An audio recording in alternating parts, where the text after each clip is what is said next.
अनंतकोटी ब्रह्मांड नायक राजाधिराज सच्चिदानंद सद्गुरु श्री ब्रह्मचैतन्य महाराज की जय।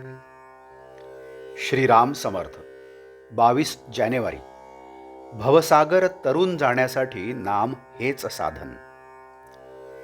नाम हे स्वतः सिद्ध आहे, म्हणूनच ते अत्यंत उपाधिरहित आहे।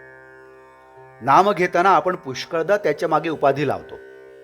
उदाहरणार्थ, आपण ऐहिक सुखाच्या प्राप्तीकरिता नाम घेतो किंवा मी नाम घेतो ही अहंकाराची भावना बाळगतो। या उपाधीमुळे आपल्या प्रगतीला बरेच अडथळे येतात। म्हणून नामाकरिताच नामस्मरण करावे आणि तेही सद्गुरूच आपल्याकडून करवून घेतात या भावनेने करावे। त्या योगाने अहंकार नष्ट होऊन शरणागती येईल। शरणागती यायला रामनाम हाच रामबाण उपाय आहे, तो आपण करावा।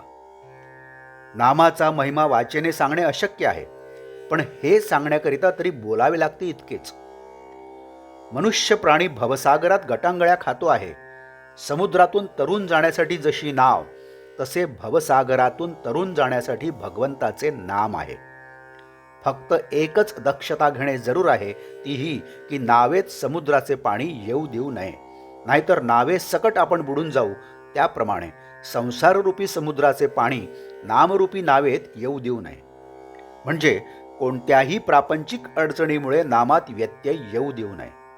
तसेच नामाचा उपयोग संसारातल्या अडचणी दूर होण्याकरिता व्हावा, ही बुद्धी न ठेवता नामाकरिताच नाम घ्यावे, म्हणजे नावेत पाणी न शिरता सुखरूपपणे पैलतीराला म्हणजे भगवंतापर्यंत पोहोचता येते। कोणतीही गोष्ट अभ्यासानेच साध्य होत असते। देह केव्हा जाईल याचा नेम नाही, मग म्हणून म्हातारपणी नामस्मरण करू असे म्हणू नये। अगदी उद्यापासून नामस्मरण करू म्हटले तर उद्याची तरी खात्री आहे का? आयुष्य क्षणभंगूर आहे ही खात्री प्रत्येकाला आहे, म्हणून तर प्रत्येक जण आयुष्याचा विमा उतरवतो। लग्नाला आलेल्या पाहुण्याला लग्न कसे पार पडेल ही काळजी नसते, पण घरातल्या माणसाला फार काळजी वाटते। आपल्या प्रपंचात आपण पाहुण्यासारखे वागूया। देहादिक सर्व रामाला अर्पण करून निश्चिंत होऊया। सोन्या मोत्याचे दागिने घालणारी श्रीमंताची बाई असू द्या, बेताचे लहान दागिने घालणारी मध्यम स्थितीतली बाई असू द्या, किंवा चांदीची जोडवी आणि नुसते मंगळसूत्र घालणारी अगदी गरिबाची बाई असू द्या, त्या सर्वांना कुंकू ज्याप्रमाणे सारखेच असते, त्याप्रमाणे कसलाही भेद न ठेवता नाम हे सर्वांना सारखेच साधन आहे। सूर्य हा फक्त प्रकाश देतो, पण त्यामुळे अंधार आपोआप नाहीसा होतो।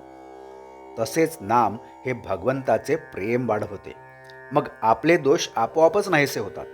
भगवंताचे अस्तित्व आपल्याला जास्त पटत चालले किंवा भगवंताच्या कर्तृत्वाची साक्ष जास्त जास्त अनुभवास येऊ लागली की परमार्थामध्ये आपली प्रगती झाली असे समजावे। आजचे बोधवाक्य: जगण्याकरिता श्वास घेणे जसे मनुष्यास जरुरीचे आहे, तसेच भगवंताच्या भेटीसाठी प्रत्येक श्वासाबरोबर नाम घेणे अगत्याचे आहे।